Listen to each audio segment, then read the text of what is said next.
প্রিয় নাটক কম করো, মাসুদ ভালো হয়ে যাও। নতুন একটি রাজনৈতিক দল করবার কথা স্টুডেন্টরা কিন্তু ঘোষণা করেছে। আওয়ামী লীগে যারা যারা অপরাধের সঙ্গে যুক্ত, স্পেসিফিক অপরাধের সঙ্গে, ডেফিনেটলি তাদের বিচার হতে হবে। আমি বিশ্বাস করি বিএনপি সত্য গ্রহণ করতে পারে, বিএনপি সত্যের মুখোমুখি দাঁড়াতে পারে, বিএনপি সত্যকে মোকাবেলা করতে পারে। বিএনপিকে উপেক্ষা যদি কেউ করতে চায় সে বোকার স্বর্গে বাস করছে। আওয়ামী লীগের সাথে আমার বাবার যাত্রা শুরু হয়েছিল বটে, উনি আওয়ামী লীগের প্রতিষ্ঠাতা, অর্গানাইজিং সেক্রেটারি, বাট উনি কিন্তু ন্যাপ করে পরবর্তীতে মৌলানা ভাসানীর সঙ্গে বের হয়ে যান। আমি বলবো সরকার এখনো রাজনৈতিক দলগুলোকে নিয়ে একটা কনসেনসাস, একটা ঐক্যমত্য প্রতিষ্ঠা করতে পারে নাই। সরকার এখনো তার গোলটাকে সেট করে মানুষের কাছে ক্লিয়ার এবং ট্রান্সপারেন্ট একটা ছবি দিতে পারে নাই। শুরুতেই যেটি জানতে চাইবো, 2025 নতুন বছর শুরু করলাম, কেমন বাংলাদেশ দেখতে চান? আপনাকে অসংখ্য ধন্যবাদ এবং আজকে যারা আমার অনুষ্ঠান দেখছেন এবং শুনছেন, আপনাদের সকলকে নতুন বর্ষের অনেক অনেক শুভেচ্ছা। নতুন বাংলাদেশ, তাই না? আমরা যে জিনিসটি আসলে কয়েক মাস আগেও কল্পনা করতে পারিনি, সেই জিনিসটি আমরা বাস্তবে নিয়ে এসেছি। আমরা শেখ হাসিনার মতন একটি মহাপরাক্রমশালী মাফিয়া সরকারকে বাংলাদেশ থেকে বিতাড়িত করেছি এবং আমার দেশের ছাত্র জনতা জীবন দিয়ে এই অসম্ভবকে সম্ভব করেছে। সো বাংলাদেশ হচ্ছে একটা অসম্ভবকে সম্ভব করবার দেশ। এই দেশের ছাত্র জনতা যুগে যুগে এই দেশের জন্য প্রাণ দিয়েছে। 52-তে দেখেছি, 69-এ দেখেছি, 71-এ দেখেছি, 90-তে দেখেছি। সো আমরা বিশ্বাস করি এরই ধারাবাহিকতায় 24-এর যে নতুন বাংলাদেশের যাত্রা শুরু হলো, এই বাংলাদেশটি হবে গণতান্ত্রিক, দল মত নির্বিশেষে এখানে সকলেই সমান অধিকার ভোগ করবে এবং একটি বৈষম্যহীন নতুন বাংলাদেশের স্বপ্ন আমি দেখছি। আপা, অসম্ভবকে সম্ভব করবে, এটা বাংলাদেশের প্রেক্ষাপটে আপনি বলেছেন। আমি আসলে জানতে চাই যে অন্তর্বর্তী সরকারের 5 মাস হয়ে গেল, এরই মধ্যে কিছু হৃদয় বিদারক ঘটনা আমরা দেখেছি। বিভিন্ন গ্রামে লাশ পাওয়া যাচ্ছে, পরিচয়হীন, অজ্ঞাত। চাঁদপুরের জাহাজের ঘটনাটা দেখেছি, 7 জন নাবিকের লাশ পেয়েছি আমরা। এরকম আরও অনেক দৃশ্য আছে।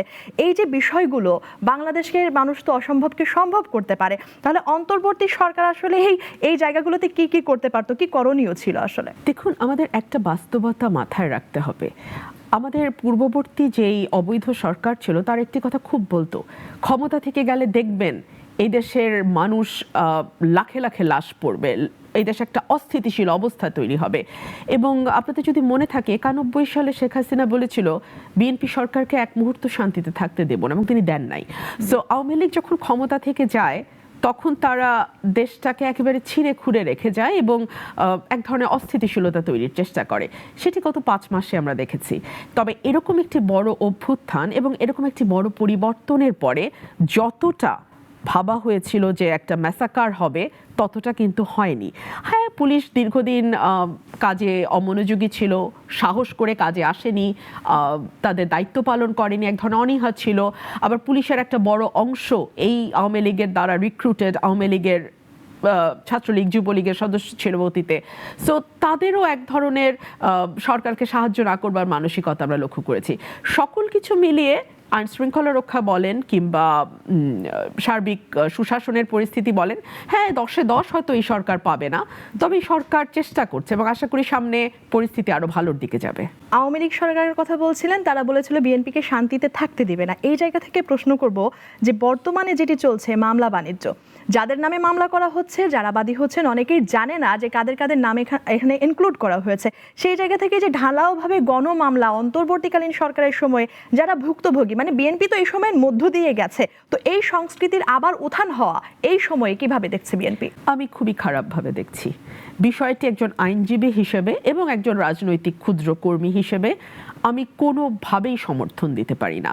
আমি দেখলাম যে ঢালাও মামলা হচ্ছে এবং 1 থেকে 100 আসামির নাম, তাদেরকে যারা বাদী তারা কেউ চেনে না, কিভাবে তারা সম্পৃক্ত সেটাও সঠিকভাবে বলতে পারছে না। বহু মামলার ক্ষেত্রে এরকম হয়েছে। আমরা দেখেছি আদালতে আইনজীবীদের হেনস্থা করা হয়েছে কোনো কোনো আসামির পক্ষে দাঁড়ানোর জন্য।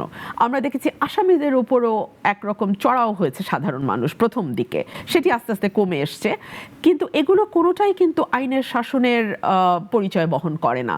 তবে একই সঙ্গে এটাও আমাদেরকে মাথায় রাখতে হবে, এই ধরনের মামলা বাণিজ্যের সঙ্গে যারাই যুক্ত, সেটা যেই দল মতের মানুষই হোক না কেন, তাদেরকেও কিন্তু আইনের আওতায় আনার দায়িত্বটাও এই সরকারের হাতেই বর্তায়।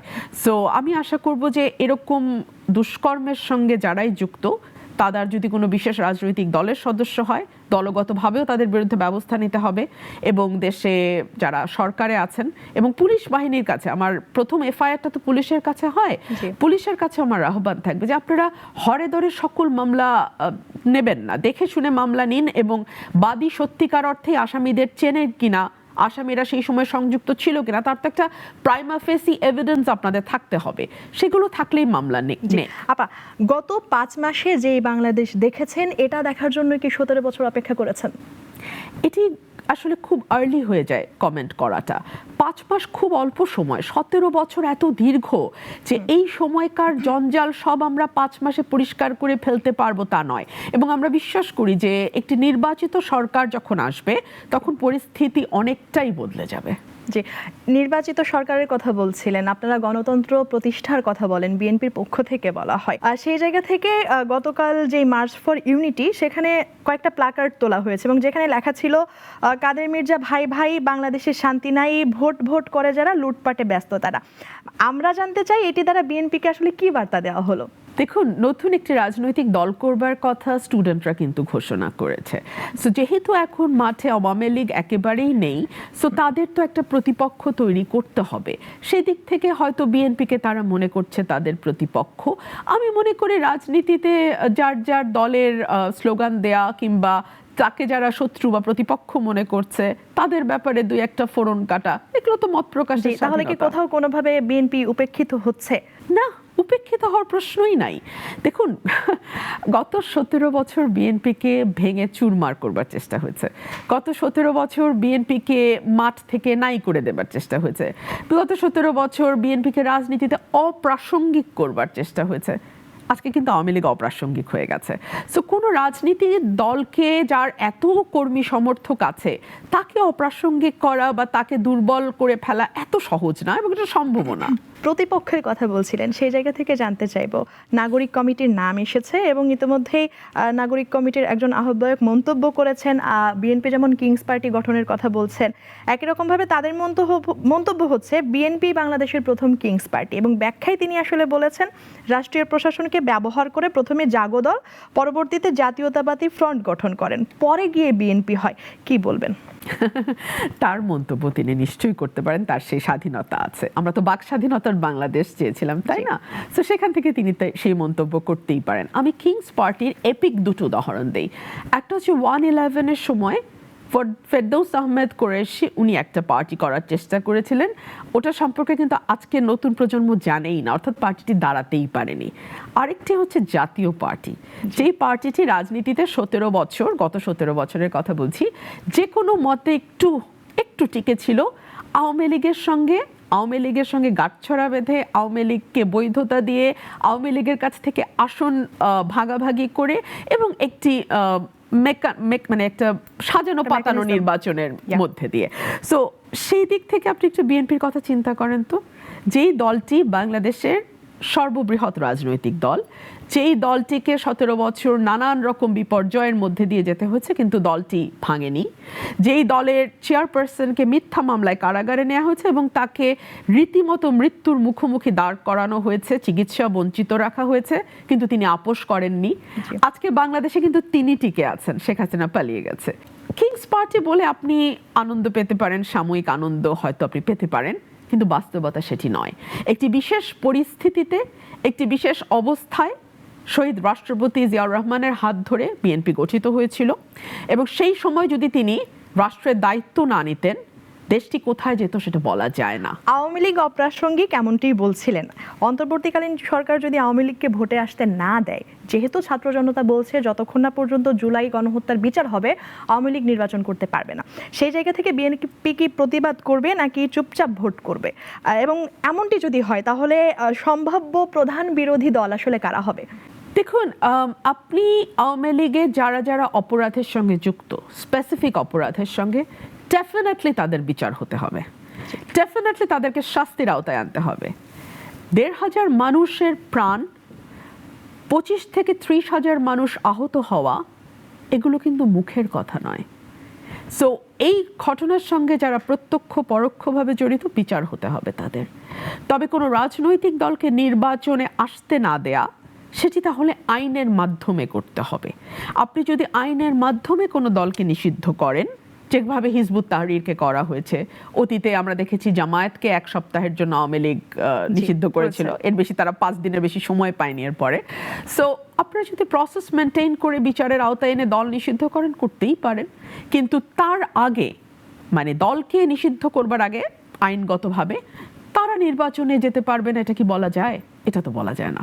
জি, আওয়ামী লীগ নিয়ে কথা হচ্ছিল। সরকার পতনের পর বিভিন্ন সময়ে আপনি আওয়ামী লীগ নিষিদ্ধকরণ, ছাত্রলীগ নিষিদ্ধকরণ এসব বিষয়ে মন্তব্য করেছেন এবং অনেকাংশেই বিএনপি থেকে আসলে মন্তব্য এসেছে যে আওয়ামী লীগের পক্ষে কথা বলছেন। আপনার জায়গা থেকে ব্যাখ্যা কি? আমি সত্য কথা বলি, গত 17 বছর আমি সত্য কথা বলেছি, সেটি ডেফিনেটলি কারো না কারো পক্ষে গিয়েছে, কারো না কারো বিপক্ষে গিয়েছে। ধরুন, আজকে যখন আমি মামলা বাণিজ্য নিয়ে মন্তব্য করছি, যখন আমি জমি দখল নিয়ে কথা বলছি, এগুলো তো কারো না কারো পক্ষে, কারো না কারো বিপক্ষে যাবে। আমার বক্তব্য দিন শেষে দেশের মানুষের পক্ষে কিনা, বাংলাদেশের পক্ষে কিনা এবং সত্য কিনা, সেটা বোধহয় বিবেচনা নেওয়া উচিত।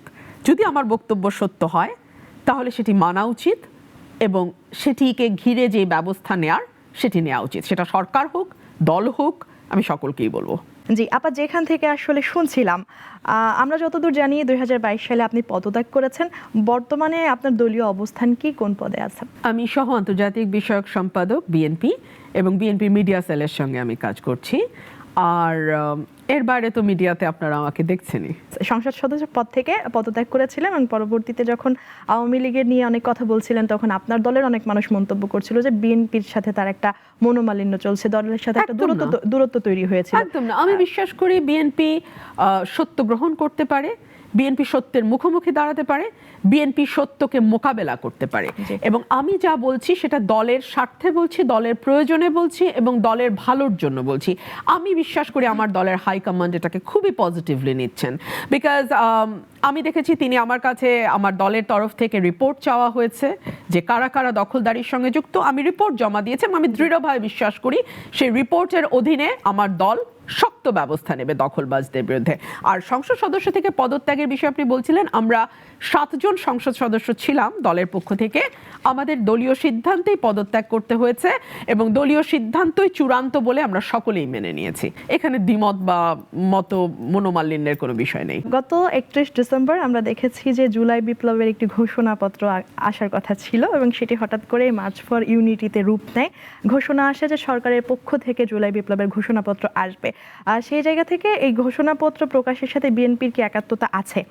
যদি না থাকে সেক্ষেত্রে কি বলবো, বিএনপিকে কি উপেক্ষা করা হয়েছে?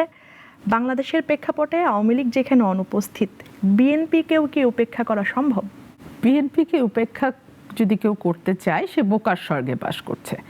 এবং আপনার প্রশ্নের সূত্র ধরেই বলছি, বিএনপিকে উপেক্ষা করার কোনো প্রশ্নই ওঠে না। তারপরেও যদি আপনার কথা আমি সত্য ধরে নিই যে উপেক্ষাকে করছে কিনা, তাহলে তার জবাব তো আসলে ওরা পেয়েই গেছে, তাই না? ছিল একটা প্রোক্লামেশন দেবার দিন, সেটা ঘুরে গিয়ে মার্চ ফর ইউনিটিতে রূপ নিল এবং কখন নিল? রাত 1টা-1:30টার দিকে বোধহয় ঘোষণা এলো, তাই না?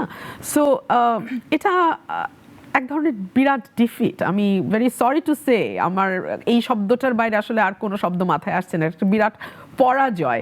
শুরুতে সরকার বলেছিল it's a private initiative, then government said no, we will declare the proclamation. So একবার তারা বলছে এটা প্রাইভেট, তারপর আবার সরকার বলছে না আমরাই এটা ঘোষণা করব।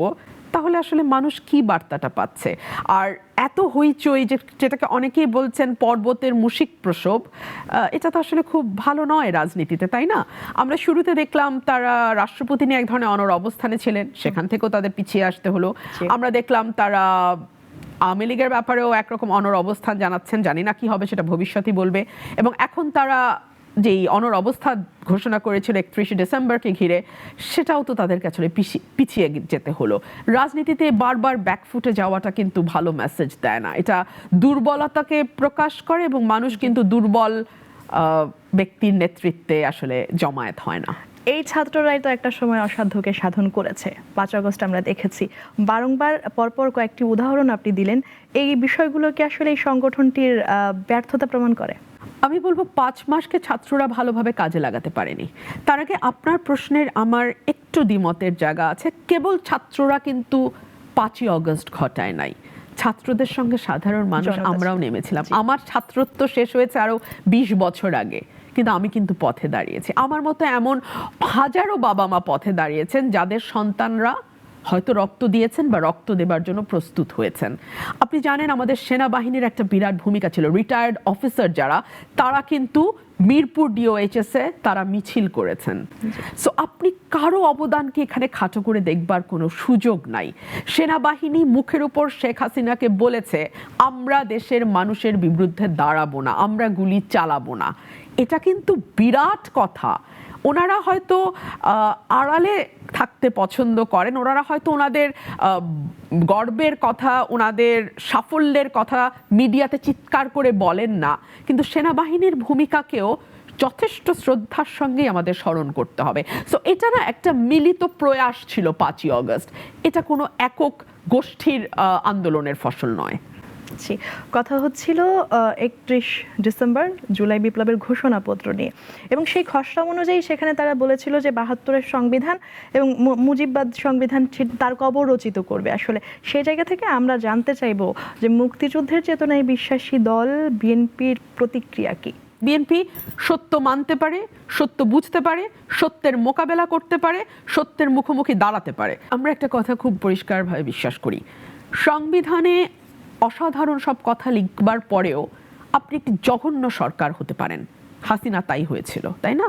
সংবিধানে তো কোথাও ভোট চুরির কথা ছিল না, সংবিধানে তো কোথাও গুম করার কথা ছিল না, সংবিধানে তো কোথাও তুলে নিয়ে গিয়ে ঠাস করে মেরে ফেলার কথা ছিল না, সংবিধানে তো কোথাও আয়না ঘর তৈরি করবার কথা ছিল না, সংবিধানে তো বিভৎস লুটপাট করে বিলিয়ন বিলিয়ন ডলার দেশের বাইরে নেওয়ার কথা ছিল না, সংবিধানে তো ব্যাংকগুলোকে লুটপাট করে এক ব্যক্তির হাতে তুলে দেওয়ার কথা ছিল না। এগুলো বাংলাদেশে হয়েছে। সো সংবিধান যত অসাধারণই হোক, শাসক যদি খারাপ হয় কোনো লাভ নাই। আর সংবিধান যতই থাকুক না থাকুক, শাসক যদি ভালো হয় দেশ ভালো চলবে। ফর এক্সাম্পল ব্রিটেন, ওখানে সংবিধান কিন্তু লিখিত না, আনরিটেন কনস্টিটিউশন, কিছু কাস্টম, কিছু কনভেনশন, কিছু রুলস, এগুলো মিলে সংবিধান। কোথাও কিন্তু এটা খোদাই করা নাই, কোথাও লেখা নাই। কিন্তু এত চমৎকার গণতান্ত্রিক দেশ পৃথিবীতে কটা আছে? সো আপনি আসলে কেমন শাসক এবং আপনার জনগোষ্ঠী আসলে কতটুকু নাগরিক হয়ে উঠছে তার উপরে নির্ভর করে আপনার রাজনীতিটা কেমন হবে, এবং সেই রাজনীতি আসলে জাতির ভাগ্য নির্ধারণ করে।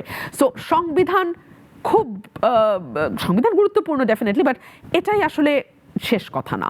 আওয়ামী লীগ সরকার পতনের পরে নতুন করে আবারও পাঠ্য বইয়ে স্বাধীনতার ঘোষক অন্তর্ভুক্ত হয়েছেন, এবং সেখানে আপনাদের জিয়াউর রহমানের নাম আবারও নতুন করে অন্তর্ভুক্ত হয়েছে।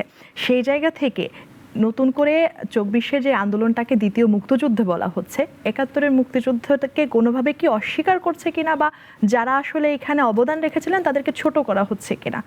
প্রথমে আমি একটা কথা বলি, শহীদ প্রেসিডেন্ট জিয়াউর রহমান কেবল আমাদের বা বিএনপির না, উনি বাংলাদেশের 17 কোটি মানুষের একটা ভালোবাসার নাম, একটা শ্রদ্ধার নাম। অনেকেই হয়তো বিএনপি পছন্দও করেন না, অনেকে হয়তো বিএনপিকে ভোটও দেবেন না, কিন্তু শহীদ প্রেসিডেন্ট জিয়াউর রহমানের সততা, নিষ্ঠা, তার ভিশনারি লিডারশিপ, তার স্টেটসম্যানশিপের ব্যাপারে বাংলাদেশের শিক্ষিত মানুষ যাদের একটু পড়াশোনা আছে সেই সময় নিয়ে, তাদের কোনো দ্বিমত নাই। সো আমি জিয়াউর রহমান সাহেবকে কেবল আমাদের বা বিএনপির ফ্রেমে আটকাতে চাই না, উনি বাংলাদেশের।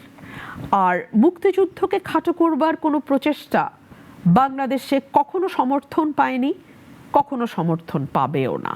এবং আমাদের ইতিহাসটা না আসলে একটা ধারাবাহিকতার সাথে আমাদের দেখতে হবে।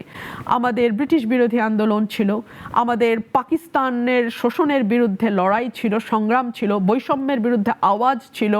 তারপরে আমরা দেখেছি ৭১ সালে তার চূড়ান্ত যে বহিঃপ্রকাশ সেটি, এবং ৭১ সালে আমরা একটি এমন রাষ্ট্র গঠনের স্বপ্ন দেখেছিলাম যেখানে সাম্য থাকবে, মানবিক মর্যাদা থাকবে, সামাজিক ন্যায় বিচার থাকবে। আমাদের ব্যর্থতা, আমরা ৫০ বছরে এই ৩টি মূলনীতির উপর ভিত্তি করে রাষ্ট্রটি গঠন করতে পারি নাই। তবে ৫০ বছরে পারি নাই বলে যে আগামী ৫০ বছরে পারবো না, সেটা আমি মনে করি না। আমি আশাবাদী মানুষ, আমি বিশ্বাস করি সেই চেতনায় আবার আমরা নতুন বাংলাদেশ, শোষণমুক্ত বাংলাদেশ, নতুন রাজনৈতিক বন্দোবস্তের বাংলাদেশ এবং বৈষম্যহীন একটি বাংলাদেশ আমরা গঠন করতে পারবো। বৈষম্য বিরোধী ছাত্র আন্দোলন ৭২ সালের সংবিধানের কবর রচনা করতে চাই, এর পেছনে তাদের উদ্দেশ্য কি হতে পারে? তাদের চিন্তা তারাই সবচেয়ে ভালো বলতে পারবে, এই ব্যাপারে আমি কিছু না বলি, আমি ঠিক জানি না। ৭২ সালের মুজিববাদী সংবিধানের পরিবর্তন তো চান সমন্বয়কেরা। সংবিধানের পরিবর্তন আসলে কেন প্রয়োজন একজন আইনজীবী হিসেবে? একজন আইনজীবী হিসেবে আমি বলবো, সংবিধানে অনেকগুলো জায়গায় না বৈপরীত্য আছে। সংবিধানের অনেকগুলো আর্টিকেল এমনভাবে লেখা হয়েছে যেটি ইটসেলফ আনকনস্টিটিউশনাল। ফর এক্সাম্পল, সংবিধানের এই অনুচ্ছেদ কখনো পরিবর্তন করা যাবে না, এরকম কোনো অনুচ্ছেদ আসলে সংবিধানে থাকতে পারে না। বিকজ জুরিসপ্রুডেন্সের একটা বেসিক প্রিন্সিপাল হচ্ছে আজকের পার্লামেন্ট আগামীর পার্লামেন্টকে হাত বেঁধে দিতে পারে না। আগামীর পার্লামেন্ট কি করবে না করবে সেটা আজকের পার্লামেন্ট ঠিক করে দিতে পারে না। সো আজকে আমি পার্লামেন্টে বসে এমন আইন তৈরি করলাম যে আগামী পার্লামেন্ট কোনোদিন এই ধারাগুলো পরিবর্তন করতে পারবে না, এটা ইটসেলফ আনকনস্টিটিউশনাল। ২ হচ্ছে, সংবিধানে আমরা দেখেছি বহু অনুচ্ছেদ যেগুলো আসলে মানুষের ইচ্ছার প্রতিফলনের সঙ্গে রেজোনেট করে না। ধরুন, আমরা একটি স্বাধীন বিচার বিভাগের জন্য সংগ্রাম করেছি, আমরা একটি স্বাধীন বিচার বিভাগের জন্য এখনো লড়াই করছি, কিন্তু একটা সংবিধান যেটি বাধ্য করছে না বিচারক নিয়োগের জন্য আইন করতে, এটি দুঃখজনক। আবার ধরুন, সংবিধানে বলা হচ্ছে যে একটা দল ক্ষমতায় আসলো, সে তার প্রয়োজন অনুযায়ী ইচ্ছা মতো পরিবর্তন করলো সংবিধান, 2/3 মেজরিটির সুবিধা নিয়ে গণভোটটাকে সরিয়ে দিল, যেটি খুবই গণতান্ত্রিক একটি প্রক্রিয়া, এটাকে আপনি সরিয়ে দিলেন। আবার সংবিধান থেকে তত্ত্বাবধায়ক সরকার, যেটির প্রয়োজনীয়তা ফুরোয়নি বলে আদালতও মনে করে, কিন্তু এটিকে আপনি আপনার গায়ের জোরে, সংখ্যাগরিষ্ঠতার জোরে সরিয়ে দিচ্ছেন, সো দ্যাট আপনি মেয়াদের পর মেয়াদ ভোট ছাড়া থাকতে পারেন, এবং থেকেছেও আওয়ামী লীগ। সো এই জায়গাগুলো আসলে মানুষের ইচ্ছার সঙ্গে রেজোনেট করে না। সো আমরা মনে করি এই সংবিধান মানুষের ইচ্ছার প্রতিফলন বহন করে না। পরিবর্তন কোন প্রক্রিয়ায় আসলে হতে পারে, কে বা কারা করতে পারে? মানুষের প্রতিনিধিত্ব যারা করে, যারা মানুষের ভোটে নির্বাচিত হয়েছে, যাদেরকে মানুষ পরিবর্তন করবার অধিকার অর্থাৎ ম্যান্ডেট দিয়েছে, তাদের হাত দিয়ে তো পরিবর্তন হতে হবে। আমরা এর আগে দেখেছি জামায়াতের সাথে আওয়ামী লীগ এবং বিএনপি দুটো দলই জোট করেছে। ভবিষ্যৎ রাজনীতি কি বাংলাদেশের মানুষ আবারও এমন দ্বিচারিতা দেখবে, বা নতুন বাংলাদেশে সেই সম্ভাবনা আছে কিনা, কতটুকু কি মনে করেন আপনি? দেখুন, আমি বিষয়টিকে দ্বিচারিতা কিভাবে বলবো, বিএনপির সঙ্গে জামাতের জোট এটা একটি স্বীকৃত সত্য, এবং সেই সময় একটা মনস্টারের বিরুদ্ধে, একটা মাফিয়া সরকারের বিরুদ্ধে লড়াই করতে হচ্ছে। তখন আসলে বিএনপি জামাত বলে বিষয় না, আমি একটা কথা বলতাম যে অতি বাম থেকে অতি ডান সকলেই কিন্তু এক ছাতার নিচে এসে লড়াইটা করেছে। সো এখানে আপনারা বাম দলগুলোকেও দেখেছেন হাসিনার বিরুদ্ধে মাঠে থাকতে, আবার জামাত বিএনপি সকলেই কিন্তু মাঠে ছিল। আর আওয়ামী লীগের সময় তো আমরা, আওয়ামী লীগ যখন ৯৪ সালে বিএনপির বিরুদ্ধে আন্দোলন করেছে, তখন জামাতের সঙ্গে যুগপৎ আন্দোলন করেছে, তত্ত্বাবধায়ক সরকার জামাতের ব্রেইন চাইল্ড ছিল, সেটাকে আওয়ামী লীগ ব্যবহার করেছে, এগুলো আমরা দেখেছি। সো এখন জামাত তার রাজনীতি করছে, বিএনপিও তার রাজনীতি করছে, অন্যান্য রাজনৈতিক দলগুলো তাদের যার যার রাজনীতি করছে। সো এখন যেহেতু আমাদের মূল যে গোল, সেটা we have already achieved that, মানে আমরা একটি মাফিয়া শাসককে সরাতে পেরেছি। সো এখন প্রত্যেকেই যার যার রাজনীতি করছে, যার যার দল গঠন করছে। ইদানিং তো প্রায় দেখা যাচ্ছে যে জামাত এবং বিএনপির মধ্যে অনেক বিষয়ে বাকবিতণ্ডা হচ্ছে, এবং জোটবদ্ধ একটি দল যেহেতু, সেক্ষেত্রে এইভাবে যদি চলতে থাকে তাহলে পারস্পরিক একটু দ্বন্দ্ব তৈরি হবে, সম্পর্কে ভাটা পড়বে। আর যদি এমনটা হয়ও, সেক্ষেত্রে কি জামাতের সাথে বিএনপি জোট করবে, নাকি পরবর্তী প্রধান বিরোধী দল তারা? আমার কিন্তু এখন কোনো জোটে নেই জামাত, হ্যাঁ, আমি যতদূর জানি। আর জামাত আলাদাভাবে নির্বাচনের প্রস্তুতি নিচ্ছে যতদূর আমি এখন পর্যন্ত জানি। ভবিষ্যৎ তো আসলে ভবিষ্যতের হাতেই, ওটা তো আর আমি বলতে পারবো না, কিন্তু এখন পর্যন্ত আসলে দলগুলো যার যার মতো করে নির্বাচনের প্রস্তুতি নিচ্ছে। সেখানে তো মাঠে রাজনৈতিক বক্তব্য সকল দলই দেবে, এটাকে তো আমি মনে করি সুস্থ রাজনৈতিক ধারা।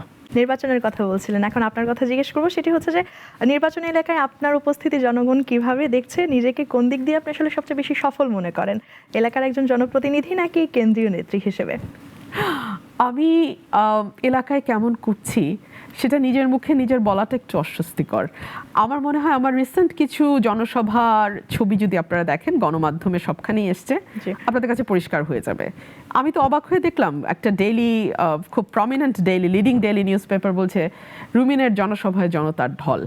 একজন সাংবাদিক আমাকে ফোন করে বলছিলেন যে আপনি কি ওই দিন কোনো জনসভা করেছেন? তার বাড়ি সিলেটে, তার আত্মীয়দের গাড়ি প্রায় 1.5-2 ঘন্টা আটকে ছিল, বিকজ স্রোতের মতো মানুষ গেছে। আমি সাধারণ মানুষের ব্যাপক ভালোবাসা পেয়েছি। আমি সবসময় একটা কথা বলি, আমি যার যোগ্য না, মানুষ আমাকে তার চেয়ে অনেক বেশি ভালোবাসা দিয়েছে। সো মানুষের ভালোবাসার ঋণ আমার অনেক বেশি, এই ঋণটা আমার বাকি জীবন পরিশোধ করতে হবে। বিগত 16 বছর আওয়ামী লীগের সময়ে বিএনপির অনেক নেতাকর্মীরা গুম, খুন, জেল এগুলো শিকার হয়েছেন। তুলনামূলকভাবে খারাপ সময়ে আপনি একটু ভালো ছিলেন, রহস্য কি? আমি একজন রাজনীতিবিদ, আমি একজন আইনজীবী, আমি একজন নারী, এই সকল কিছু মিলিয়ে আমি ভালো ছিলাম কথাটি বলাটাও আসলে খুব কঠিন। কিভাবে ভালো ছিলাম আপনি আমাকে বলেন। আমার বিরুদ্ধে খুনের মামলা সহ 10টি মামলা ডিজিটাল সিকিউরিটি অ্যাক্ট দায়ের করা হয়েছে। আমাকে জামিন নিতে হয়েছে, আমাকে আদালতে হাজিরা দিতে হয়েছে অন রেগুলার বেসিস। এটাকে যদি আপনি ভালো থাকা বলেন, ভালো বলতে পারেন। এত কিছু সামলে যে দলের জন্য কাজ করেছেন, কোন বিষয়টি স্পৃহা হিসেবে কাজ করেছে? আমার স্পৃহা হিসেবে কাজ করেছে আমার বাবার জীবন, যিনি 19 বছর কারাগারে থেকেছেন। তিনি তার বাবাকে হারিয়েছেন যখন তিনি আইয়ুব বিরোধী আন্দোলনে কারাগারে 1964 সালে। তিনি তার মাকে হারিয়েছেন যখন তিনি এরশাদ বিরোধী আন্দোলন নিয়ে কারাগারে। সো আমি এমন একটি পরিবার থেকে এসেছি যে পরিবারে আসলে আমি দেখেছি রাজনীতিবিদের জীবন কেমন হতে পারে। হ্যাঁ, আজকাল যে সব ব্যবসায়ী রাজনীতিবিদ দেখি আমি না, ওগুলো আসলে ঠিক বুঝতে পারি না। আমি ওদেরকে ঠিক বুঝতে পারি না। আমার political culture is very different from them. আমি আমার বাবাকে দেখেছি এবং আমার মনে হয়েছে যে আমাকে যেভাবে পারিবারিকভাবে বড় করা হয়েছে, আমি শক্ত ধরনের মানুষ। So I can face anything, আলহামদুলিল্লাহ। আপনার বাবার কথা বলছিলেন, আপনার বাবা ওলি আহাদ একজন ভাষা সৈনিক, আওয়ামী লীগ রাজনীতির সাথে সম্পৃক্ততা। সেখান থেকে আপনার কাছে প্রশ্ন হচ্ছে, আওয়ামী লীগকে আসলে কী কারণে অপছন্দ, ঘৃণা, আপনি যাই বলেন না কেন সেটা আপনার ব্যাখ্যা, মানে কারণটা কি আসলে, দলীয় নাকি ব্যক্তিগত? দেখুন, আওয়ামী লীগের সাথে আমার বাবার যাত্রা শুরু হয়েছিল বটে। উনি আওয়ামী লীগের প্রতিষ্ঠাতা, অর্গানাইজিং সেক্রেটারি, বাট উনি কিন্তু ন্যাপ করে পরবর্তীতে মৌলানা ভাসানীর সঙ্গে বের হয়ে যান। সো তিনি কিন্তু আওয়ামী লীগে ছিলেন না।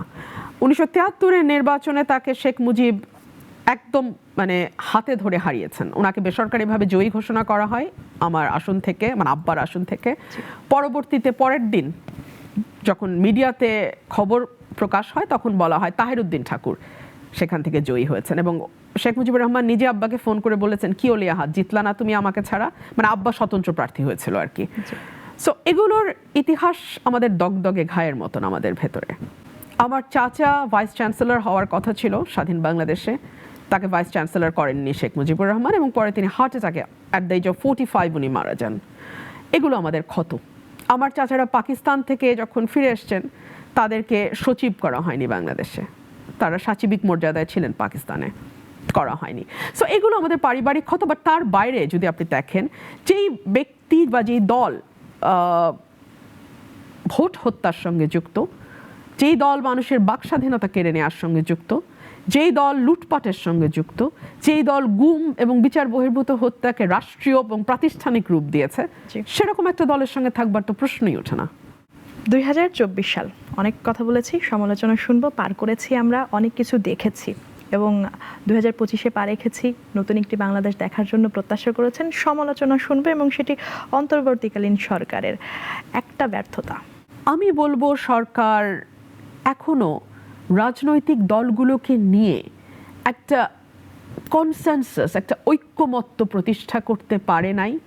সরকার এখনো তার গোলটাকে সেট করে মানুষের কাছে ক্লিয়ার এবং ট্রান্সপারেন্ট একটা ছবি দিতে পারে নাই। সরকার কবে মানুষের ক্ষমতা মানুষের কাছে ফিরিয়ে দেবে তার কোনো দিক নির্দেশনা এখন পর্যন্ত আমরা স্পষ্টভাবে পাই নাই। এবং একটা কথা কানাঘুষো আছে যে সরকার একটি নতুন দল করবার মদদ দিচ্ছে। এটা ভীষণ দুঃখজনক। যেই সরকারটি আসলে ডক্টর মোহাম্মদ ইউনূসের মতন একজন আন্তর্জাতিক মানের সম্মানিত ব্যক্তির নেতৃত্বে পরিচালিত হচ্ছে, তার কাছ থেকে আসলে তার ব্যাপারে এই ধরনের সমালোচনা আমাদেরকে ব্যথিত করে। আমরা ইতিমধ্যে দেখেছি যে 31st নাইটকে কেন্দ্র করে কেন্দ্রীয় শহীদ মিনারে আতশবাজি ফোটানোর মতো ঘটনা ঘটেছে, যেখানে জুলাই বিপ্লবে যারা সেনা তাদের রক্তের দাগই শুকায়নি। এমন পরিস্থিতিতে এই ঘটনাটিকে আপনি আসলে কিভাবে দেখেন? আমি আতশবাজিকে খুবই ভয়ের চোখে দেখি এবং আমি খুবই অপছন্দের চোখে দেখি। দেখুন, আমি যেই বাসায় থাকি, আমি আমার মাকে নিয়ে, ওনার বয়স প্রায় 85-86, প্রতিবার যখন আতশবাজি ফোটে উনি প্রতিবার এভাবে ঝাঁকি খেয়ে ওঠেন। এটা আমার জন্য একটা খুব ভীতিকর রাত হয়। এবং আমি কিছু পাখি পালি আমার বাসায়। ওই পাখিগুলো যে কতটুকু ভয় পায়, পাখিগুলোকে নিয়ে চারপাশে নিয়ে আমি ওদের খাঁচাগুলো আমি বসেছিলাম এবং ওদের গায়ে আমি বারবার হাত দিচ্ছিলাম যে কিচ্ছু হয়নি। এবং এটা রাত 1টা-1:30 পর্যন্ত আমাকে করতে হয়েছে। সো যার বাড়িতে ছোট শিশু আছে, যার বাড়িতে অসুস্থ রোগী আছে, যার বাড়িতে পেট আছে, তারা জানে এই রাতগুলো কত ভয়াবহ তাদের জন্য। নির্বাচনের কথা আপনি বলেছেন, সেই জায়গা থেকে জানতে চাইবো তৃণমূল নিয়ে। তৃণমূল পর্যায়ে এই সময়ে পর্যাপ্ত পরিমাণে চাঁদাবাজি হচ্ছে, হত্যা হচ্ছে এবং নৃশংস ঘটনাগুলো ঘটছে। এখনো পর্যন্ত জিনিসগুলো নিয়ন্ত্রণে না। এই জায়গাগুলোতে আসলে কি কি পদক্ষেপ নেওয়া যেতে পারে? দেখুন, আমরা বলছি চাঁদাবাজি হচ্ছে, আমরা বলছি যে আইন শৃঙ্খলা পরিস্থিতি ভালো নয়, কিন্তু এটি করবার দায়িত্বটা কার? আপনি বলুন, সরকার এখন কে আছে? সরকারে আছে একটা অন্তর্বর্তীকালীন সরকার, তাই না? সো পুলিশ প্রশাসন সকলেই কিন্তু তাদের অধীন হওয়ার কথা। সো আইন শৃঙ্খলার পরিস্থিতি যদি ঠিক না থাকে, যদি চাঁদাবাজি হয়, যদি যে এগুলো আপনি বলছেন সেগুলো চলতে থাকে, সেটা নিয়ন্ত্রণের দায়িত্ব তো আসলে সরকারের উপরে বর্তায়, তাই না?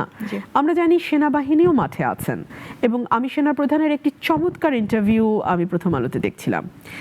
উনি বলেছেন যে আমরা সর্বাত্মক সহযোগিতা করতে প্রস্তুত আছি এই সরকারকে এবং আমরা সহযোগিতা করছি।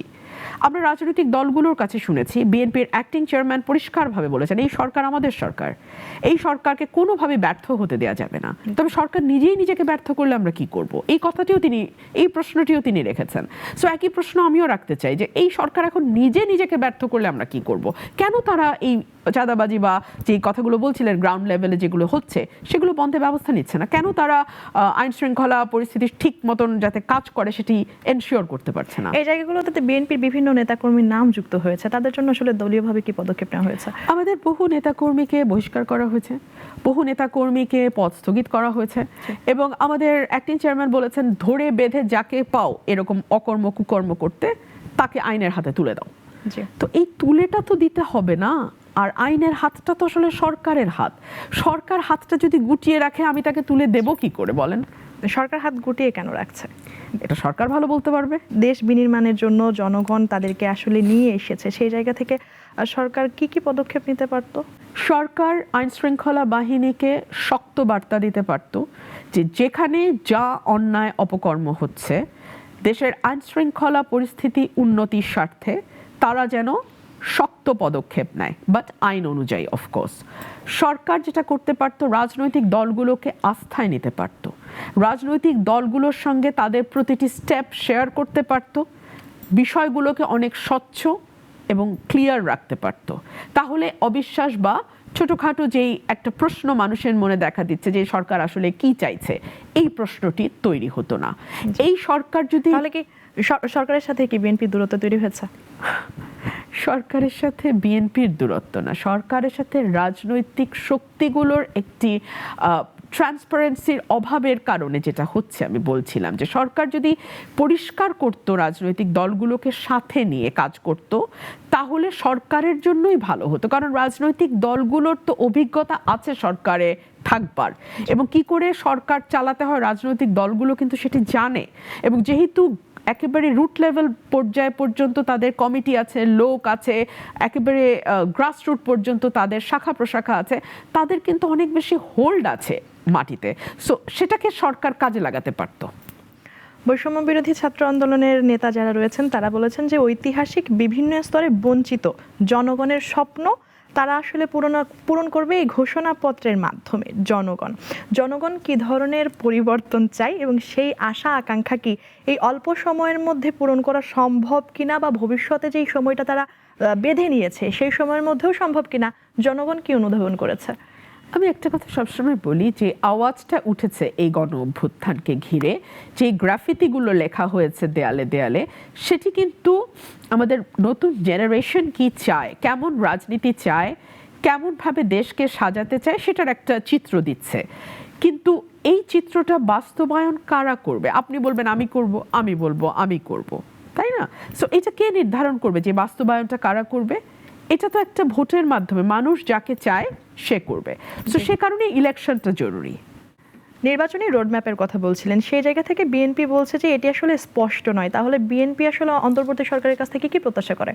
দেখুন, এটি স্পষ্ট নয় বলা হয়েছে বিকজ আমরা এক এক সময় এক এক উপদেষ্টার কাছ থেকে এক এক রকম কথা শুনেছি। আমরা সেনাপ্রধানকে একভাবে কথা বলতে শুনেছি 18 মাসের মধ্যে, আবার পরে দেখলাম যে চিফ অ্যাডভাইজার্স অফিস বলছে না, এটা চিফ অ্যাডভাইজার নিজে বলবেন।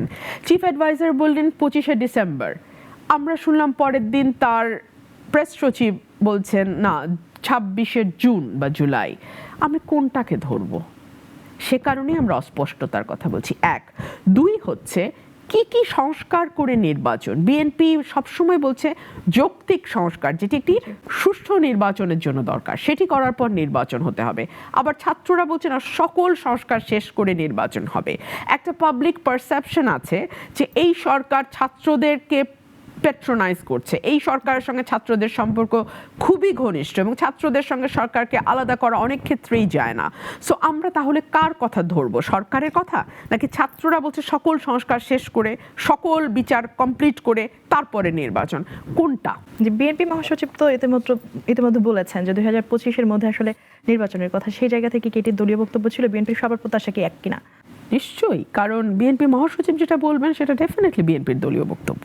বিএনপির সিনিয়র নেতারা বলেছেন যে 24-এর আন্দোলনকে ছাত্র জনতা কক্ষিগত করতে চেয়েছে, ঠিক যেরকমটি আসলে 71-কে আওয়ামী লীগ চেয়েছিল। সেই জায়গা থেকে বিএনপির যে বার্তাটা বা সমন্বয়কদের সাথে যাদের সম্পর্কটা বা তাদের অবদানটাকে, এই বিষয়টাকে ব্যক্তিগতভাবে আপনি মূল্যায়িত করবেন? দেখুন, এই যে গণ অভ্যুত্থানটা হলো, এখানে বিএনপির 500-র উপরে নেতাকর্মী প্রাণ দিয়েছে জাস্ট এই 1.5 মাসে। জি, বিএনপির সকল কর্মী যে যেভাবে পেরেছে এই আন্দোলনের সঙ্গে তার মতো করে যুক্ত হয়েছে। এই আন্দোলনের প্রেক্ষাপটটা তৈরি হয়েছে গত 15 বছর বিএনপির নেতাকর্মীদের অবিশ্রান্তভাবে মার খাওয়ার মধ্যে দিয়ে। সো এই আন্দোলনটিকে যদি আপনি কেবলমাত্র 1.5 মাসের ফ্রেমে আটকে রাখেন, এই আন্দোলনটিকে যদি আপনি কেবলমাত্র ছাত্র ফ্রেমে আটকে ফেলেন, এই আন্দোলনটিকে যদি আপনি কেবলমাত্র বৈষম্য বিরোধী আন্দোলনের একটা ফল মনে করেন, তাহলে তো ভুল হবে। এটা তো আসলে কোটা মুভমেন্ট থেকে এই আন্দোলনের সূত্রপাত। তাহলে আমরা বলি যে কেবলমাত্র কোটার জন্য আন্দোলনটা হয়েছিল, তা তো নয়। আসলে আন্দোলনের একটা বিরাট ব্যাকগ্রাউন্ড আছে, একটা প্রেক্ষাপট আছে। সেই প্রেক্ষাপটে আপনি আসলে বিএনপিকে কিভাবে সরাবেন বলেন? আপনার ব্যক্তিগতভাবে একটা ফ্যান বেজ আছে রাজনীতিতে, একই সাথে মহিলা যারা রাজনীতিবিদ আপনাকে ব্যক্তিগত পছন্দের তালিকায় তারা সবসময় শীর্ষে রাখেন। আমি একদম শেষ সময়ে যেটি জানতে চাই, বাংলাদেশের প্রেক্ষাপটে যারা রাজনীতি করে, যারা নারী নেতৃত্বে আসতে চায়, তাদের চলার পথ কতটা মসৃণ? তাদের চলার পথ কঠিন। একজন পুরুষের চলার পথ কঠিন, আর নারীরটা আমি বলবো কঠিনতর। কারণ আমরা যদি একটু দলগুলোর দিকে তাকাই, আমরা দেখব কারো না কারো কন্যা, স্ত্রী, ভগ্নী বোন না হলে রাজনীতিতে টেকা মুশকিল হয়ে যায়। সো যাকে আমার মতন একা হাতে কনস্টিটিউয়েন্সি তৈরি করে ভোটের রাজনীতিতে নিজেকে গড়ে পিটে নিতে হচ্ছে, তার জন্য চ্যালেঞ্জটা বহুমুখী। নিজের দলের ভেতর থেকে চ্যালেঞ্জ আছে, প্রতিপক্ষের চ্যালেঞ্জ আছে। তবে আমি বিশ্বাস করি কেউ যদি সত্যের পথে থাকে তাকে পরাজিত করা কঠিন। কেউ যদি অন্যায় বা দুর্নীতির সঙ্গে যুক্ত না হয়, নিজের মেধা এবং যোগ্যতাকে সর্বোচ্চ কাজে লাগাবার চেষ্টা করে এবং একটা সুস্থ প্রতিযোগিতার মধ্যে দিয়ে উঠে আসতে চায়, তাকে আজকে আপনি ইগনোর করতে পারেন, কালকে আপনি ষড়যন্ত্র করে তাকে পেছনে রাখতে পারেন, পরশু পারবেন না, সে আসবেই। আলোচনা সমালোচনা অনেক শুনেছি, এখন চলে যাব র্যাপিড ফায়ার রাউন্ডে। আমি কয়েকটি নাম বলবো, আপনি এক কথায় তাদের সম্পর্কে মন্তব্য করবেন। মির্জা ফখরুল। দলমত নির্বিশেষে সকলের প্রিয় পাত্র। ওবায়দুল কাদের। মাসুদ ভালো হয়ে যাও। ব্রাহ্মণবাড়িয়ার সাধারণ জনগণ। অসাধারণ। সার্জিস। ভদ্র। উপদেষ্টা আসিফ নজরুল। সুবক্তা। তারেক রহমান। প্রাজ্ঞ এবং তৃণমূলের প্রাণ। জাতীয় পার্টি। গৃহপালিত। Hasnat. Little arrogant. Doctor Yunus. বিশ্বে বাংলাদেশের মুখ উজ্জ্বল করা ব্যক্তি। ডিবি হারুন। ভাতের হোটেল। আইজিপি বেনজির। জমি দখলের রাজা। বঙ্গবীর কাদের সিদ্দিকী। আপা আপা আপা আপা আপা। ডক্টর শফিকুর রহমান। ভালো বলেন। শেখ হাসিনা। প্রিয় নাটক কম করো। নুরুল হক নূর। অনেক মার খেয়েছেন, অত্যাচারিত হয়েছেন। আপনার ভক্ত অনুরাগী এবং নাগরিকের দর্শকদের উদ্দেশ্যে কি বলবেন? আমি একটা কথাই বলবো, রাজনীতিকে দূরে ঠেলে রাখবেন না। আপনার পরিবারের যে ছেলেটি মেধাবী, যে ছেলেটি সৎ, যে ছেলেটি দেশকে এবং মানুষকে কিছু দিতে চায়, তাকে রাজনীতিতে আসতে দিন। ভালো মানুষ না আসলে রাজনীতির জঞ্জাল কেউ পরিষ্কার করতে পারবে না। আর রাজনীতি যতদিন পর্যন্ত সুস্থ না হবে, রাজনীতি যতদিন পর্যন্ত ভালো মানুষের হাতে না যাবে, ততদিন পর্যন্ত আমরা ইয়াবাবদী, মানব পাচারকারী ইত্যাদি ইত্যাদি লোককেই পার্লামেন্টে দেখব। এটা দেশের জন্য খুব ভালো ভবিষ্যৎ নিয়ে আসবে না। অসংখ্য ধন্যবাদ দর্শক, এই ছিল আমাদের আজকের আয়োজন। এতক্ষণ সাথে থাকার জন্য ধন্যবাদ। নাগরিকের অন্যান্য আয়োজন দেখতে চোখ রাখুন নাগরিকের ইউটিউব, ওয়েবসাইট এবং ফেসবুকে।